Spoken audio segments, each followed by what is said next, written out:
Thanks for watching. Don't forget to like, comment, share and subscribe to Maulana Habibullah Rouhani Official. Alhamdulillahi wa kafa wa salamun ala ibadihi alladhina istafa. Amma ba'du fa'udhu billahi minash shaitanir rajim. Bismillahir rahmanir rahim. الحج أشهر معلومات فمن فرض فيهن الحج فلا رفث ولا فسوق ولا جدال صدق الله المولانا العظیم۔ میرے محترم دوست و بزرگ، میں آپ لوگوں کے سامنے آج کچھ حج کے بارے میں فضیلت بتانا چاہتا ہوں۔ میرے دوستوں، حج اور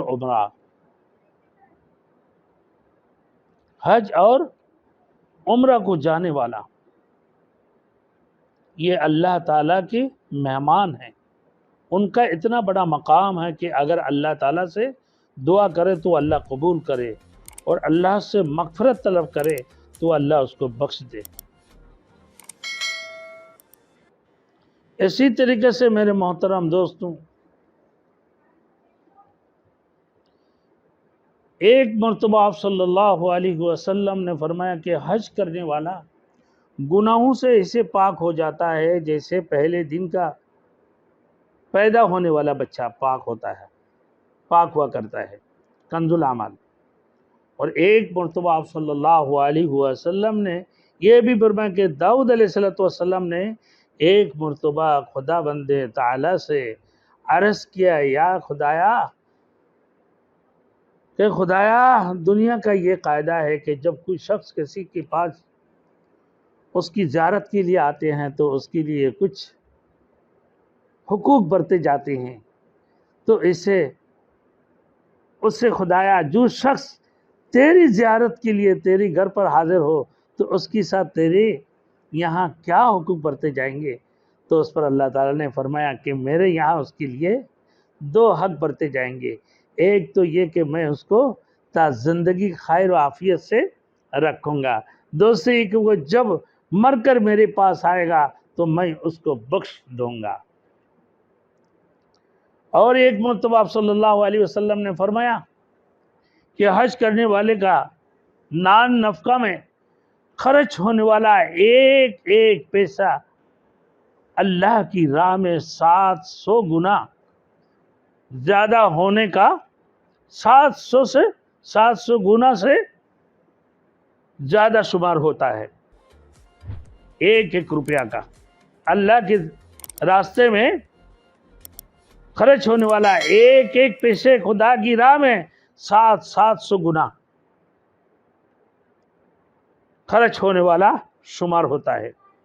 کنز الاعمال، جلد نمبر 5 صفحہ نمبر 1۔ حج اور عمرہ لگاتار کرنے میں 2 فائدے، ایک تو گناہوں سے پاک، جیسے لوہے کو بٹی میں ڈالتی ہیں اور لوہے ہر قسم کی کچرے سے گند سے پاک ہو جاتی ہیں، ایسا ہی لوگ گناہوں سے پاک ہو جاتا ہے اور وہ شخص کبھی محتاج نہیں ہوتا۔ اسی طریقے سے اور ایک حدیث میں رسول مقبول صلی اللہ علیہ وسلم نے ارشاد فرمایا کہ پیدل حج کرنے والوں سے فرشتے معانقہ کرتے ہیں اور سواری پر حج کرنے والے سے مصافحہ کرتے ہیں۔ پیدل حج کرنے والوں کو ہر قدم 700 نیکیاں ملتی ہیں، اور حج اور عمرہ کرنے والے اللہ کی وفد کہلاتے ہیں۔ جو مطالبہ کرتے ہیں اللہ اس کو قبول فرماتے، جو حاجت مانگتی ہیں اللہ اس کو قبول فرماتے ہیں۔ میرے دوستوں، آج کل تو ہمارے کہ پیدل حج کرنا کتنی ثواب ہے، یہ جہاد اکبر ہے۔ ہم نے بولا میرے دوستوں، ہمیں معلوم ہے کہ ہم نے جب 2018 کو حج پہ گیا تو ہمارے ساتھ ایک بڑی میاں 75 سال عمر کی غار سور میں چڑھی پھر غار ہیرا میں، پھر وہاں سے جبل رحمت سے واپس ہی آگے بتہ گوٹ میں ہمارے پاس پہنچ گئے۔ بولے بھائی تم غار سور میں چڑھا؟ میں نے بولا نہیں بھائی۔ بولے آپ؟ بولے کتنا عمر ہے؟ بولے ہمارا عمر 75 سال ہے۔ میں نے بھی دیکھا بالکل سفید داڑھی سفید ریش والے، ماشاءاللہ اللہ نے ان کو ہمت دی ہے۔ تو میں نے بولا بابا تم کہاں کے رہنے والے؟ بولے میں باجوڑ کا رہنے والا۔ اللہ اکبر۔ میں نے بولا اللہ تمہیں تمہارے حج کو قبول فرمائے، اللہ تمہیں ہمت عطا فرمائے اور تمہیں اور زندگی عطا فرمائے، اللہ تمہیں لمبے عمر عطا فرمائے۔ ہم نے بھی دعا کیا کہ ہمارے تو ہمت نہیں ہے۔ میرے دوستو آج کل ہمارے بچے کھاتے روٹی اور سو گئے بستر پہ، کھایا کھانا بستر پہ سو گئے، دودھ پیا تو بولتا منہ دھلا دو، نہ کھانا کھایا۔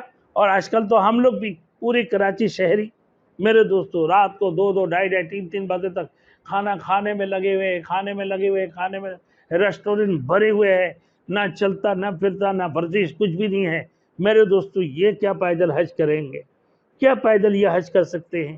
اور پیدل حج کرنے والوں کا کتنا بڑی رتبہ ہے کہ فرشتہ ان سے معانقہ کرتے ہیں نا۔ اور جو پیدل چلنے والے ہیں اللہ پاک پروردگار عالم اس کی ہر قدم پہ 700 نیکیاں لگتے ہیں، 700 نیکیاں۔ تو یہ حج ایک جہاد اکبر ہے۔ حج کرنا آسان بات نہیں ہے، تو حج کو سیکھ کے کی جاتی ہے اور حج کو سیکھنا بھی چاہیے۔ تو ہمیں یہ خیال کرنا چاہیے کہ ہم حج جو کر رہے ہیں اور کس انداز سے، ہمارے حج کے اندر ہر قسم کی ریا اور نام و نمود سے ہمیں فرض کرنا۔ اسی طریقے سے میرے محترم دوستوں کہ حج کے لیے ہمارے لیے ضروری ہے کہ جیسے نماز ہے میرے دوستوں کہ نماز کے لیے فرض ہوتی ہیں، نماز کے لیے واجب ہوتی ہیں، نماز کے لیے مستحبات ہوتی ہیں، اسی جو کہ نماز کے لیے سنتیں ہوتی ہیں، نماز کی آدابیں ہوتی ہیں، اسی طریقے سے حج کی آداب ہے، حج کے اندر مستحب ہے، سنت ہے، واجب ہے، فرض ہے۔ اور جس کی فرض ٹوٹ گیا اس کا حج قبول نہیں ہوا۔ جس نے واجب توڑ دیا، جیسے نماز میں سجدہ سو کرنا پڑتے ہیں، ایسا ہی واجب توڑنے سے اس کو کیا کرنا پڑے گا؟ اس کو دم دینا پڑے گا، اس کو ایک بکرے کا یا ایک دمبے کا یا اونٹ کے ایک حصے کا اس کو ایک جانور وہاں دم دینا پڑے گا اس میں۔ تو یہ بات ہے۔ اب مثال کے طور پر حج کی کتنا قسم ہے؟ حج کی 3 قسم ہیں۔ احرام بندنا اور لبیک لبیک اللہم لبیک لبیک لا شریک لک لبیک ان الحمد والنعمت لک والملک لا شریک لک لبیک لبیک اللہم لبیک لبیک لا شریک لک لبیک ان الحمد والنعمت لک والملک لا شریک لک لبیک۔ حاضر ہوں یا اللہ، تیرے دربار میں حاضر ہوں، بڑے عاجزی انکساری کے ساتھ، اللہ کی عشق رسول کی محبت میں ڈوبنے والا۔ اللہ اکبر۔ عطر سے دور، خوشبوؤں سے دور، ناخنوں میں ہاتھ نہیں لگا پائے، بالوں میں ہاتھ لگانے کی اجازت نہیں ہے، ہاں سب قسم کی پگل ایک جنونیت کے اندر اپنے رب کی خوشنودی حاصل کرنے کے لیے نکل پڑے ہیں۔ تو یہ 3 فرائض سیکھنا ضروری ہے۔ سب سے پہلے نمبر نیت کر کے تلبیہ پڑھے، پورے تلبیہ لبیک اللہم لبیک، یہ ایک ہے نا۔ احرام باندھے، پھر اس کی بعد ساتھ میں احرام باندھیں میرے دوستوں۔ اسی طریقے سے نا 9ویں ذی الحج کو زوال آفتاب کے بعد سے لے کر 10ویں ذی الحج کی صبح صادق تک عرفات میں ٹھہرنا، اگرچہ ذرا سی دیر کے لیے بھی ہو لیکن عرفات میں ٹھہرنا فرض ہے۔ طواف زیارت کرنا، جو وقوف عرفات کے بعد عرفات سے واپسی آنے کے بعد اس سے پہلے جو طواف ہو وہ فرض نا۔ وقوف عرفات کے بعد کیا جاتا ہے طواف زیارت، اس سے پہلے جو طواف ہو وہ طواف فرض میں شمار نہیں ہوگا۔ یہی طواف زیارت فرض ہے، اور 9ویں ذی الحج کو عرفات کے میدان میں ٹھہرنا فرض ہے، اور اس کی بعد تلبیہ پڑھتے ہوئے احرام باندھنا، یہ 3 فرائض ہے۔ اسی طریقے سے ان تینوں فرائضوں میں سے کوئی بھی چیز اگر چھوٹ جائے تو حج نہ ہوگا، اور اس کی تلافی کیا ہے میرے دوستو؟ دم دینے سے بھی نہیں ہو سکتی ہے، جس کی حج نہیں ہوا گویا کہ۔ اسی طریقے سے واجبات ہے، واجبات حج، حج کی واجبات 6 ہیں۔ مزدلفہ میں وقوف کی وقت ٹھہرنا مزدلفہ میں، پھر صفا اور مروہ کے درمیان سعی کرنا، رمے جمار یعنی کنگریاں مارنا شیطان کو، قارن اور متمتع کو قربانی کرنا، پھر مزدلفہ میں جب ٹھہرتے ہیں پھر پتریاں بھی ڈھونڈ ڈھونڈ کر جو ہے نا لیتے ہیں۔ پھر اسی طریقے سے میرے دوستوں حلق یعنی سر کے بال منڈوانا، یا تقصیر یعنی چھوٹا کرنا، 2/3 کاٹ لینا، آفاقی یعنی میقات سے باہر رہنے والوں کو طواف وداع کرنا۔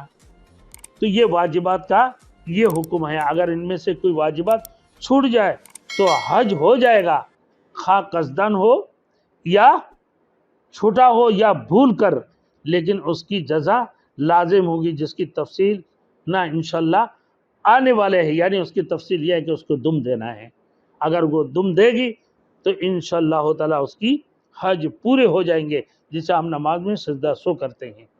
تو انشاءاللہ تعالیٰ آگے میں جا کر سنت کے بارے میں میں بتاؤں گا کہ حجوں میں کتنی سنت ہے، انشاءاللہ تعالیٰ تفصیل سے یہ حج کی مسئلہ انشاءاللہ چلتے رہیں گے۔ پھر اس کے بعد قربانیوں کی مسئلہ بھی آپ ہمارے انشاءاللہ یوٹیوب دیکھیں اور حج کی مسائل بھی سیکھیں، اور اس کے ساتھ ساتھ کن کے اوپر حج فرض ہے ان کے بارے میں بھی پھر میں آگے میں جا کر انشاءاللہ قربانی کن کے اوپر فرض ہے ان کے بارے میں بتاؤں، کن کے اوپر قربانی واجب ہے، کون مالک نصاب ہے، انشاءاللہ قربانی کے بارے میں بھی عنقریب انشاءاللہ تعالیٰ باتیں بتانے والا ہوں، بیان کرنے والا ہوں۔ تو آپ انشاءاللہ دیکھیں، اور اللہ پاک پروردگار عالم ہم سب کو عمل کرنے کی توفیق عطا فرمائے۔